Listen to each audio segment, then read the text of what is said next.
Olá, seja muito bem-vindo, dando continuidade ao nosso treinamento.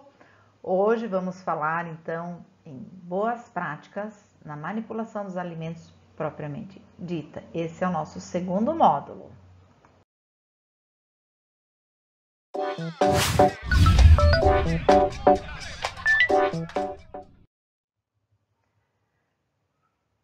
A aula 2, então, vai falar sobre as boas práticas na manipulação dos alimentos. Através das boas práticas, nós reduzimos o risco da contaminação dos alimentos. Nós garantimos a qualidade e a segurança deste alimento. A presença de qualquer matéria prejudicial nos alimentos, seja micro-organismo vivo ou qualquer objeto estranho, torna este alimento impróprio para o consumo. O que são estes micro-organismos vivos? São bactérias, são vírus, né? E objetos estranhos podem ser desde parafuso, desde um pedaço de vidro, pedaço de plástico. A partir deste momento que encontramos esse tipo de produto no alimento, ele é impróprio para o consumo. E desta forma, nós temos 3 tipos de contaminação deste alimento. A primeira é a contaminação física, que é causada justamente pela presença de objetos estranhos ao alimento. Cabelo, plástico, vidro, pedras, parafuso de algum equipamento que tenha se soltado, caído no alimento, né? E a contaminação biológica é um outro tipo de contaminação que ela é provocada pela presença de micro-organismos como parasitas, vírus, fungos ou bactérias nos alimentos. E por fim, temos a contaminação química, que é a presença de inseticidas, metais pesados, agrotóxicos ou outros tipos de venenos neste alimento. Então, é muito importante vocês gravarem que nós temos esses 3 tipos de contaminação dos alimentos. É a física, a biológica e a química. Vamos falar agora na área de recebimento de mercadorias. Esta área do recebimento de mercadorias, ela deve ser exclusiva para esta finalidade. Não podemos fazer preparo de alimentos na área de recebimento. É uma área que deve ser limpa diariamente e a bancada do recebimento deve ser sanitizada também com álcool 70 antes do uso. Porque a mercadoria que chega ali, ela vai ser desembalada, ela tem que ter todo um cuidado, então o local deve estar muito bem limpo para receber essa mercadoria. As matérias-primas, ingredientes e embalagens devem ser inspecionados no recebimento, na recepção desses produtos, e aqueles que não atenderem aos padrões de qualidade e segurança dos alimentos devem ser recusados. O que nós devemos observar ao receber mercadorias? A rotulagem dos produtos deve ser conferida no recebimento e atender à legislação. Então, cada embalagem, cada produto que venha, vocês devem estar observando o rótulo deste produto. A temperatura dos alimentos resfriados e congelados deve ser verificada também ali no recebimento e registrada na planilha de controle de temperatura do recebimento de alimentos. Por quê? Porque se o alimento estiver fora de temperatura, ele é impróprio para o consumo humano. Então, ele já deve ser devolvido para o fornecedor neste momento. E tudo que vocês registram pode ser avaliado posteriormente que vocês receberam a mercadoria dentro das condições de temperatura adequadas. Isso é para uma checagem futura, caso venha a haver algum problema com este alimento. Caixas e caixotes do fornecedor não devem ser utilizadas para armazenamento na unidade, para armazenar os hortifrutis dentro da câmara fria ou guardar carnes que venham do fornecedor, porque essas caixas são provenientes de um meio externo. Não sabemos onde elas foram depositadas, se elas foram colocadas no chão, se estavam sobre estrados, há quanto tempo elas foram higienizadas. Então, essas caixas não devem entrar na nossa área de armazenamento. E também muito importante observar que os produtos não devem ser colocados diretamente sobre o piso enquanto aguardam inspeção e armazenamento. Na nossa área de recebimento, devemos ter ou estrados ou bancadas onde ficam armazenados esses produtos até a inspeção e aprovação dessas mercadorias. As embalagens externas devem ser removidas antes da estocagem final. Papelão, plástico, madeira, né? Exceto aquelas que são permitidas pela legislação. E embalagens violadas devem ser recusadas. Vocês não podem aceitar mercadorias cuja embalagem esteja rasgada, danificada ou suja, que caiu no chão. Então, esse tipo de embalagem não pode ser aceita na unidade. E passar álcool 70 em todas as embalagens que nós estamos recebendo e vamos armazenar no nosso depósito, no nosso estoque. Então, tudo que vai adentrar na área da cozinha, da nossa produção, deve estar higienizado com antecedência. As condições de higiene do veículo de entrega também devem ser avaliadas, né? E registradas naquele checklist, na lista de verificação de avaliação de fornecedores. Por que é importante isso? Porque todo produto tem que ser transportado em local limpo, em veículo limpo, em veículo higienizado. E avaliar todas as características de qualidade dos produtos no recebimento. Caso tenha alguma inconformidade, proceder à devolução imediata ou manter segregado, separado e identificado para a devolução posterior. Normalmente, o fornecedor que vai entregar a mercadoria, ele aguarda a conferência da nota, aguarda a conferência de peso, então vocês já podem devolver no mesmo momento. A não ser que o fornecedor já não esteja mais ali, vocês percebam algo incorreto, vocês se comunicam com ele, deixa essa mercadoria separada para devolução, para coleta depois, certo? E vocês também devem observar a higiene e o comportamento pessoal deste entregador. Ele também deverá estar de uniforme limpo, não deve fumar durante a entrega e nem dentro do veículo. E sempre manter álcool 70 na área de recebimento para que também o entregador possa passar nas suas mãos antes de pegar na mercadoria.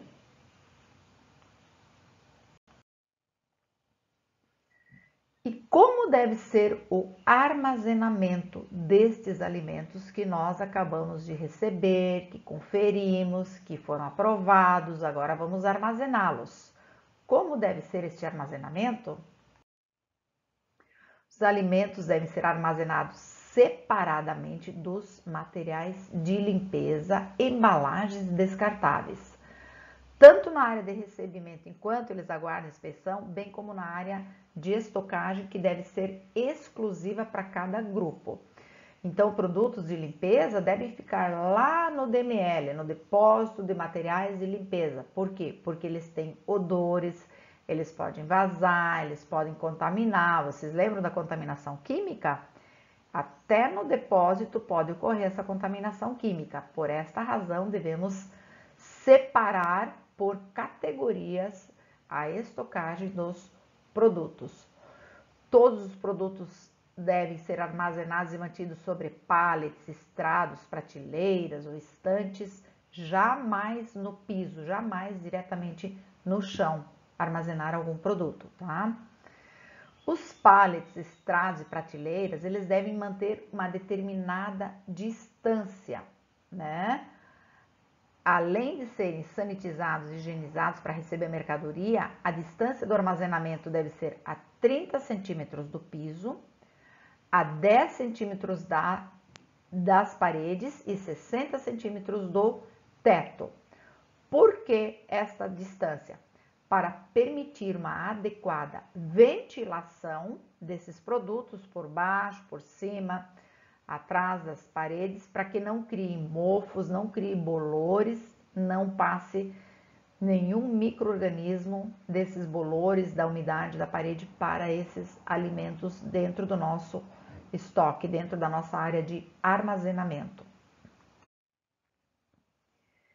Ingredientes fracionados devem ser transferidos para recipientes adequados, com etiquetas, e devem constar informações do rótulo original nessas etiquetas.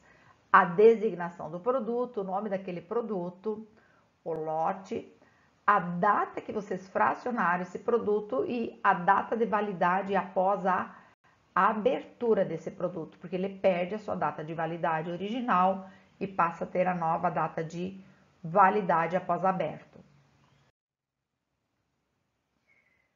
Gelo. Quando trabalhamos com gelo na nossa unidade, deve ser sempre acondicionado em freezer ou prateleira exclusiva, e nesse caso ela deve ser a mais superior possível. Se a gente tem um freezer exclusivo para gelo, perfeito, ótimo. Agora, se armazenamos outros produtos, então deve ser a prateleira bem superior, né? E sempre tomar o cuidado de ver se não tem um saco vazando, se não tem gelo derretendo, que vá pingar água sobre os alimentos que ficam abaixo dessa prateleira aí. Alimentos refrigerados. Quando não há possibilidade de armazenar equipamentos individuais para cada grupo de alimentos, deve-se obedecer a seguinte ordem. Então, se eu tenho um refrigerador onde eu vou armazenar vários tipos de alimentos, nas prateleiras superiores são os alimentos prontos para o consumo. Nas prateleiras centrais, os alimentos pré-preparados. E nas inferiores, alimentos que não sofreram nenhum procedimento ainda, não passaram por nenhum processo. Também é recomendável que os ovos sejam armazenados sob refrigeração, principalmente em regiões muito quentes, para garantirmos a qualidade deste produto. E como deve ser o pré-preparo e preparo dos alimentos? Deve obedecer a um fluxo linear, sem cruzamento de atividades. A área destinada à seleção, limpeza e higienização dos produtos deve ser isolada da área de preparo por uma barreira física ou barreira técnica. As bancadas devem passar por limpeza e sanificação antes da manipulação de alimentos. E agora, o que é barreira física e o que é barreira técnica? A barreira física é uma mureta, é uma divisória de alvenaria, né? Ela não precisa ser até o teto, ela pode, pela legislação, ficar em torno de 1,50 m, 1,5 m. E a barreira técnica é quando nós não temos a barreira física, quando nós não temos uma mureta de alvenaria, mas nós trabalhamos em horários diferenciados. Então, no período da manhã, eu trabalho só com vegetais nesse setor. Finalizei, eu higienizei, sanitizei. No período da tarde, eu vou trabalhar com carnes nesse setor. Terminei a atividade, higienizei, sanitizei e continuo trabalhando no dia seguinte. Então, a barreira técnica trabalha em horários diferenciados para produtos diferenciados. Nessas áreas também não é permitido o contato entre alimentos crus, pré-preparados e prontos para o consumo. Então, cada alimento tem seu horário e seu local de manipulação. Devemos selecionar os gêneros que serão preparados de acordo com o cardápio do dia e as fichas técnicas de preparação, observando a sequência de operações a serem realizadas e os cuidados listados. Então, devemos observar muito bem, né, o que vamos preparar, o horário que vamos preparar e de que forma vamos preparar ou manipular estes alimentos. O tempo máximo de permanência dos produtos em temperatura ambiente durante a preparação é de 30 minutos por lote, ou 2 horas quando em área climatizada entre 12 e 18 graus centígrados. O que é isso? Por exemplo, se eu vou chapear uma carne e nós temos uma quantidade muito grande, nós não podemos tirar lá do refrigerador ou da câmara fria toda aquela quantidade que nós vamos grelhar ou chapear. Então, nós vamos tirar pequenos lotes que em até no máximo 30 minutos consigamos processar e depois tiramos um novo lote. A menos que a temperatura desse ambiente fique entre 12 e 18 graus, que nós teremos então esse tempo de 2 horas. É proibido descongelar alimentos em temperatura ambiente, imersos em água ou sob água corrente. Além de estarmos colocando sob risco pela contaminação ou com água ou com recipiente, né? Estamos eliminando ou reduzindo o valor nutritivo desse alimento. O descongelamento sempre deve ser efetuado sob refrigeração a uma temperatura de 5 graus centígrados. Produtos descongelados não devem ser congelados crus, poderão ser congelados somente caso tenham passado por cocção e resfriamento posterior, com registro da planilha de resfriamento. Então, se eu tirei algum produto que eu estou chapeando, grelhando e sobrar algumas porções, eu não posso recongelar esse produto. Posso congelar sim, depois de preparado, feito o resfriamento adequado, registro em planilha, e aí sim ele pode ser congelado preparado. O dessalgue, quando nós fizermos algum dessalgue, deve ser utilizado água refrigerada até 5 graus ou água sob fervura. Durante a cocção, os alimentos devem atingir no mínimo 65 graus por 15 minutos ou 70 graus por 2 minutos no seu centro geométrico. Lá no meio, se nós formos fritar uma porção de carne, assar uma porção de carne, ela tem que trabalhar com essas temperaturas e esses tempos para garantir que a temperatura tenha atingido aquele centro e os micro-organismos que ali estão devem ser reduzidos sua taxa com essa cocção. E dessa forma, nós estamos assegurando a qualidade higiênico-sanitária deste alimento. Alimentos que serão resfriados após a cocção devem ter obrigatoriamente o controle de resfriamento registrado em planilha, né? Onde a temperatura deve ser reduzida de 60 graus centígrados para 10 graus centígrados em até 2 horas. Deve se manter em temperatura de resfriamento inferior a 5 graus ou congelados após este processo. E como é que nós vamos conseguir, com maior agilidade, com mais rapidez, reduzir essa temperatura de 60 a 10 graus centígrados? Colocando esses alimentos em recipientes rasos, com camadas finas. Se nós colocarmos em baldes, aqueles baldes plásticos com tampa grandes, vai demorar muito a resfriar. O centro geométrico não vai atingir essa temperatura nesse tempo. Então, se colocarmos em cubas gastronômicas, nas GNs rasas, com certeza essa temperatura nós vamos conseguir atingir nesse tempo ali. Alimentos crus, manipulados, parcialmente cozidos ou prontos para o consumo devem ser armazenados sob refrigeração ou congelamento protegido e identificados com no mínimo as seguintes informações: nome do produto, data do preparo e validade. Quando alterada a embalagem, sempre manter o lote e o fornecedor do produto. Isso nós até já falamos antes lá naquela etiqueta que nós comentamos. As temperaturas de armazenamento de produtos congelados e resfriados devem seguir as recomendações dos fabricantes, que estão sempre indicadas no rótulo do produto. Na ausência dessas informações, para os alimentos manipulados ou preparados no estabelecimento, devem ser observadas as temperaturas e prazos de validade a seguir. Temos 3 tabelas: a TBC 01, TBC 02 e a TBC 03. Quando não tiver a informação do fabricante, vocês podem seguir essas tabelas que elas atendem à legislação. Produtos secos. A partir do momento que eles são abertos, eles passam a ter 30 dias de validade ou conforme a recomendação do fabricante. Então, quando falamos que produto aberto, ele deve ser transferido para outro recipiente, deve ser feita uma etiqueta com a validade do produto, vocês já sabem que a validade após aberto, 30 dias ou conforme orientação do fabricante que está lá no rótulo do produto.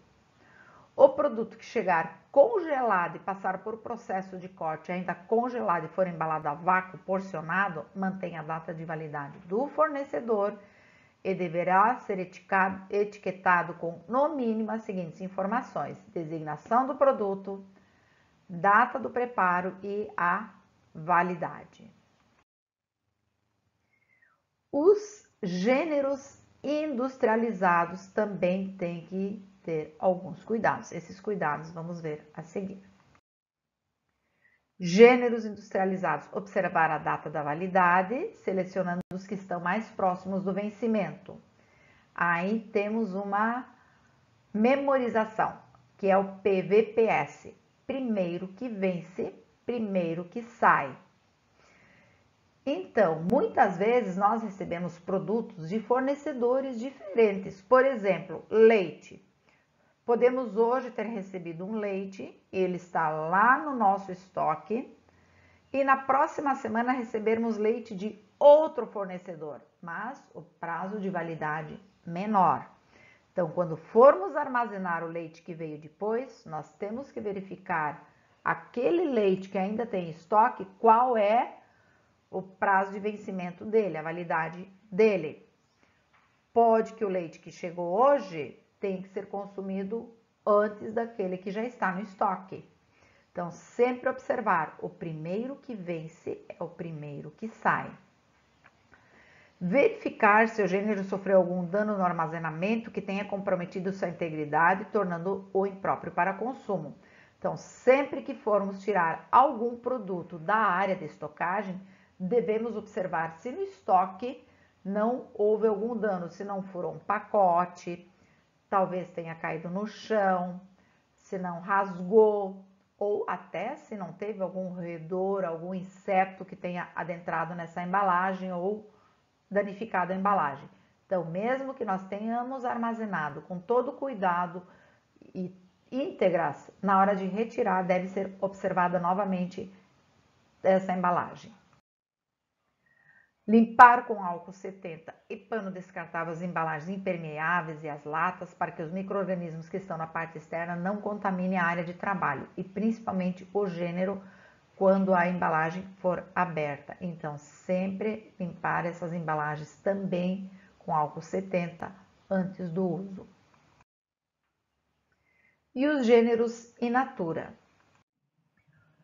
Os hortifruti, como folhosos, tubérculos e frutas, devem ser sempre observados as condições deles antes de colocá-los para o consumo, conforme o grau de maturação.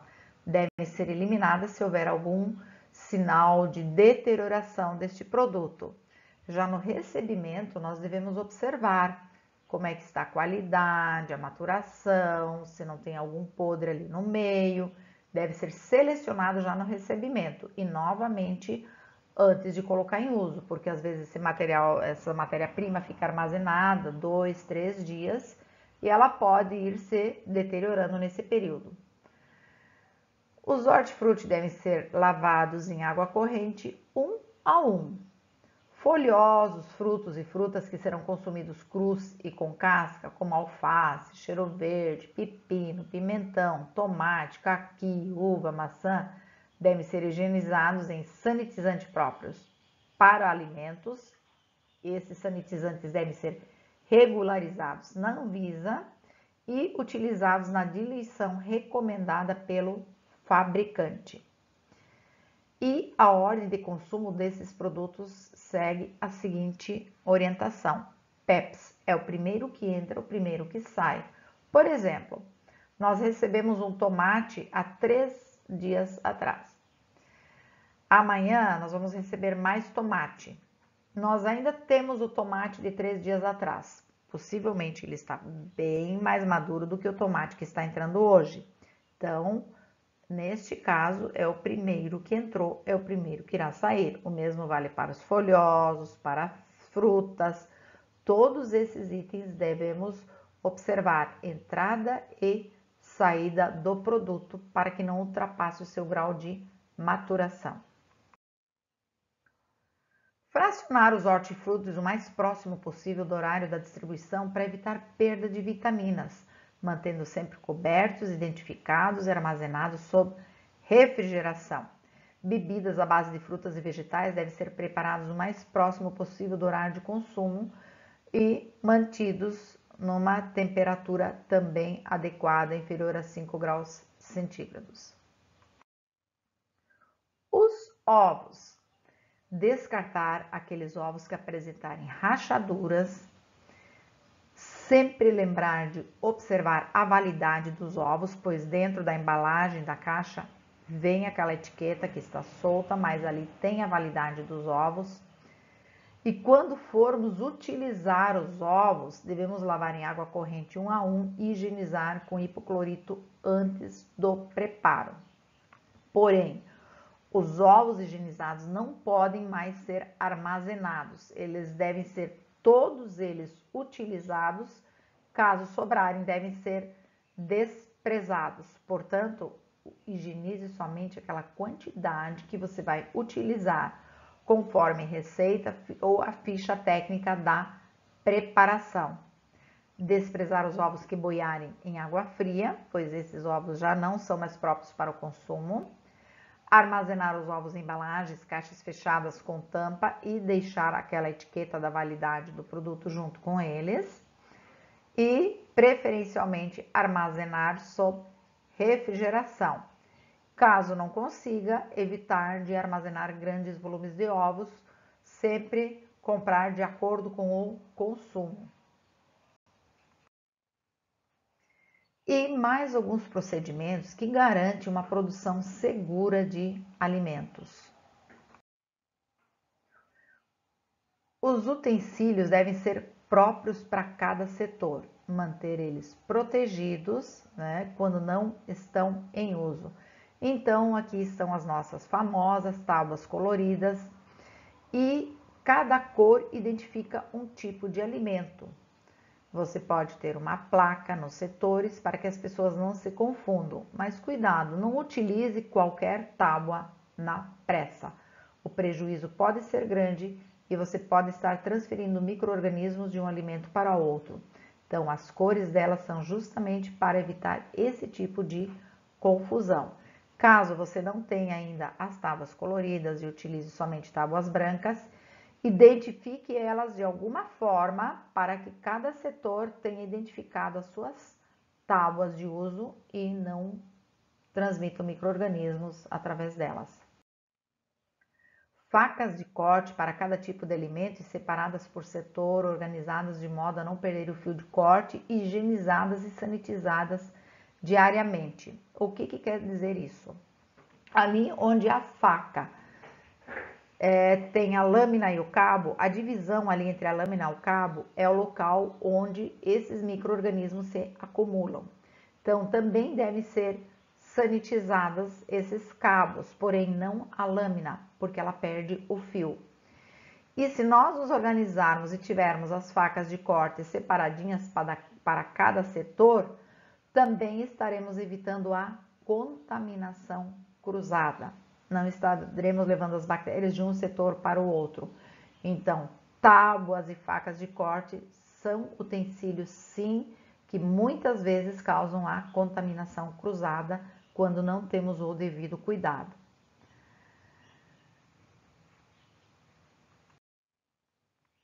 Evitar a contaminação cruzada, é o que já estávamos falando, também as bancadas, equipamentos, mãos dos manipuladores e outros alimentos podem causar essa contaminação cruzada. Então, todo cuidado com as nossas mãos, com os equipamentos, com as bancadas de trabalho, com os utensílios de trabalho, como facas e tábuas de corte, vão fazer com que consigamos evitar a contaminação cruzada no nosso ambiente de trabalho.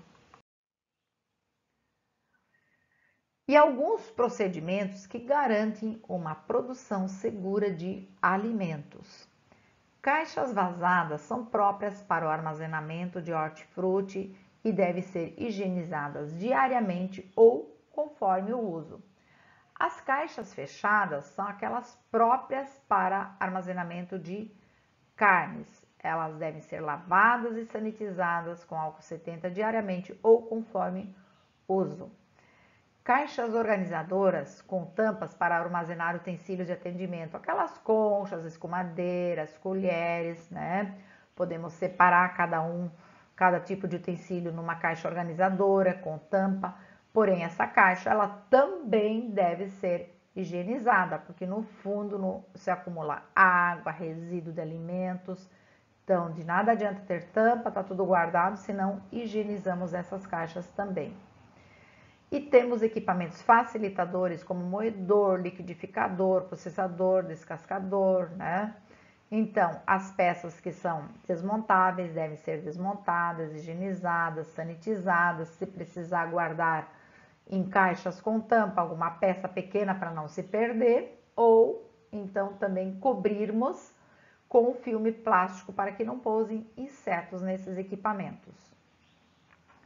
As lixeiras devem ter tampas acionadas por pedal, conter saco de lixo, e esse lixo deve ser recolhido diariamente após o término das atividades, ou quando se tem turnos após cada turno, ou quando estiver cheio, sendo que o volume de lixo não deve ultrapassar os 20 quilos, porque hoje nós temos sacos muito finos, eles arrebentam com muita facilidade. Então, se nós tivermos muito peso nesse lixo, ele pode arrebentar e nós podemos sujar todo esse percurso por onde passamos com esse lixo. Então, devemos lavar com detergente neutro também essa lixeira e enxaguar com água corrente para que não dê mau odor, mau cheiro nesses lixeiros. Alimentos expostos para o consumo devem seguir as seguintes recomendações de tempo e temperatura. Alimentos quentes, temperatura mínima de 60 graus até 6 horas de exposição. Temperatura entre 50 e 60 graus centígrados até 1 hora de exposição para o consumo. E alimentos frios, temperatura até 10 graus centígrados, podem ficar expostos até 4 horas. E entre 10 e 21 graus centígrados podem ficar expostos até 2 horas somente. A distribuição de alimentos prontos. No caso de alimentos que não possam ser mantidos a 60 graus centígrados, devem ser mantidos resfriados abaixo de 5 graus, podendo ser aquecidos a pedido do cliente. Por exemplo, você tem lá uma coxinha, uma bolinha de queijo, algum produto exposto para venda. Ele vai ficar exposto refrigerado e ele é aquecido na hora do pedido do cliente. Ele não pode ficar armazenado em estufa a 40, 50 graus, porque ali é a temperatura de multiplicação dos micro-organismos. E alimentos expostos que contrariem esses critérios de temperatura devem ser descartados. A higienização. A higienização elimina ou reduz a contaminação e ela envolve duas etapas, a limpeza e a sanitização. A limpeza é a remoção de sujidades, resíduos orgânicos ou minerais aderidos à superfície. Retira a sujeira que vemos, aquela sujeira que fica no fundo da panela, da cocção, aquele resíduo, aquela sujeira que ficou grudada nas frigideiras, né? São as sobras daqueles alimentos. Essa é a sujeira característica que podemos tirar porque podemos enxergar tranquilamente. A limpeza ela pode ser feita de duas formas. Seca para a remoção de farinhas, pós, quando fica pó lá na prateleira do estoque, né? Ou úmida, que é a remoção de gordura pelo uso de água, detergente, com ou sem auxílio de fibras, quando vocês estão fazendo a limpeza dos utensílios.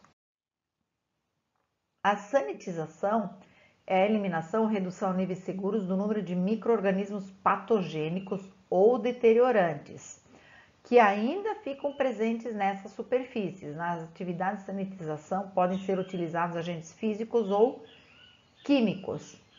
Agentes físicos mais utilizados, o calor sob a forma de água quente, ar quente ou vapor entre 80 e 90 graus, geralmente alcançadas em máquina de lavar-louça ou com água fervente. Então, quando estamos lavando os nossos utensílios na máquina de lavar louças e ela estiver fazendo enxágue entre 80 e 90 graus centígrados, ela já está fazendo esse processo de sanitização. E temos ainda um agente químico, o que o mais utilizado é o álcool 70, mas ele sempre deve ser aprovado pela Anvisa, né, ou hipoclorito de sódio, que também ajuda na sanitização destes materiais.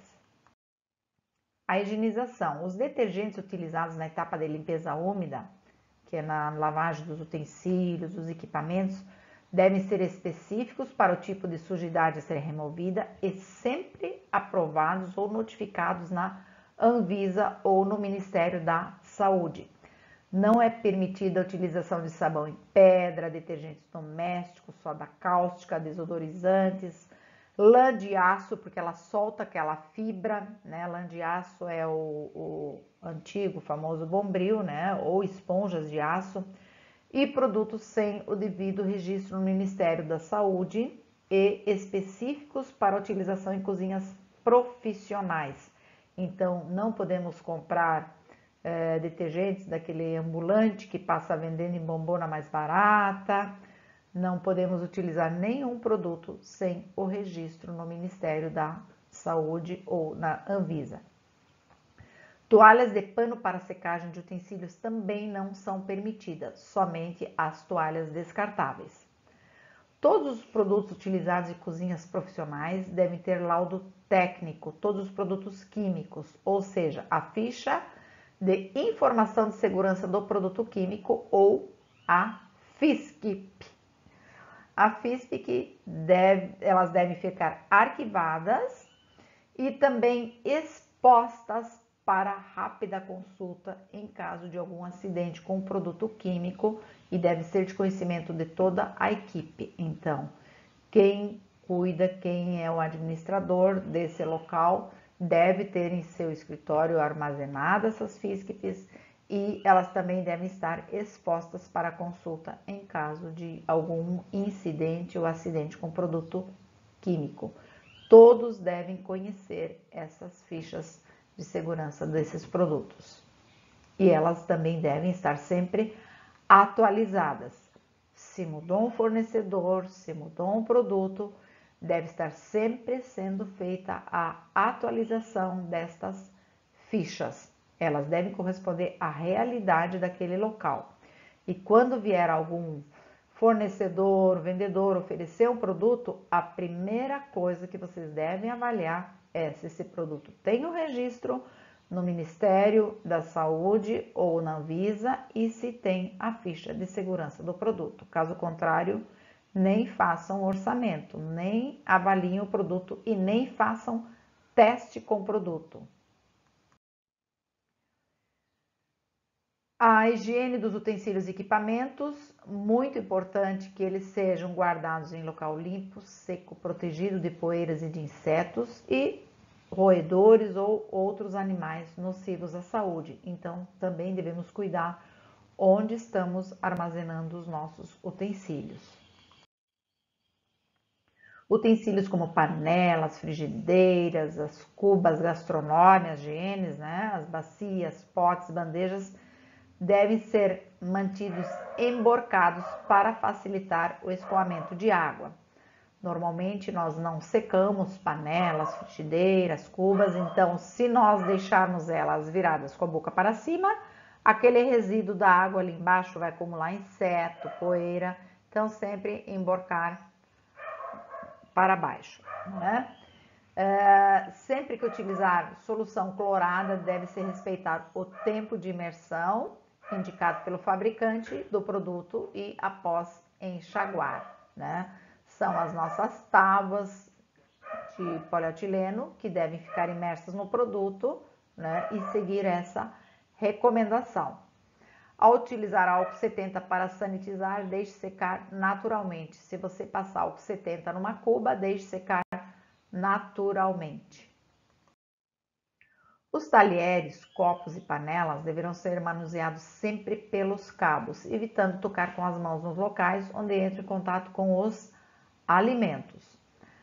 Após a higienização dos utensílios, esses devem ser armazenados em caixas com tampas ou também ficarem emborcados. E as pias de asepsia das mãos não devem ser utilizadas para higienização de alimentos.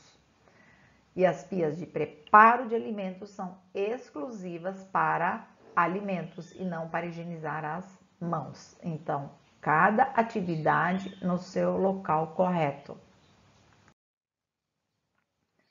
As tábuas de corte dos alimentos, facas e discos de processadores de alimentos devem ser higienizados com detergente neutro, colocados em solução clorada e a diluição deve seguir a instrução do fabricante. Isso deve ser feito diariamente ou após o uso. Facas, novamente, cuidado que o problema da faca é ali na junção da lâmina com o cabo, para não emergir a lâmina, porque ela vai perder o fio. E as caixas com alimentos e utensílios jamais devem ser colocadas diretamente sobre o piso, sempre utilizar estrados ou caixas de plástico vazias ou colocar sobre a bancada. A área de cocção deve ser higienizada após o término de cada operação e sempre que necessário. Esse sempre que é necessário é que se cair algum lixo no chão, resíduo de alimento, alguma carne que suja o chão, então sempre deve ser limpo imediatamente, não somente no final do turno ou do expediente. Os produtos de higiene e limpeza devem ser especificados para cada tipo de operação. Esses produtos, o ideal é ter um plano de limpeza, onde nós sabemos qual é o produto para higienizar utensílios, qual é o produto utilizado na limpeza de chapas e grelhas, qual o produto de limpeza utilizado para fornos, qual o produto de limpeza utilizado para coifas. Então, o ideal é que tenhamos um plano de limpeza com todos os cuidados que devem ser tomados, os EPIs que devem ser utilizados para cada produto, para que assim também tenhamos o cuidado de evitar algum acidente de trabalho por mau uso de produto químico. Os materiais de limpeza utilizados na higienização devem ser específicos. Vassoura, balde, rodo, panos de limpeza da cozinha não devem ser utilizados para limpeza de banheiro e sempre manter identificados. Então, a vassoura que eu limpo vestiários, banheiros, não é a mesma que eu vou usar na cozinha. A vassoura que eu uso no salão não é a mesma que eu vou usar na produção. Então, cada setor tem que ter os seus utensílios de limpeza identificados, pois caso contrário, nós também estaremos levando micro-organismos de um setor para outro. Então, este foi o nosso módulo de boas práticas na manipulação dos alimentos.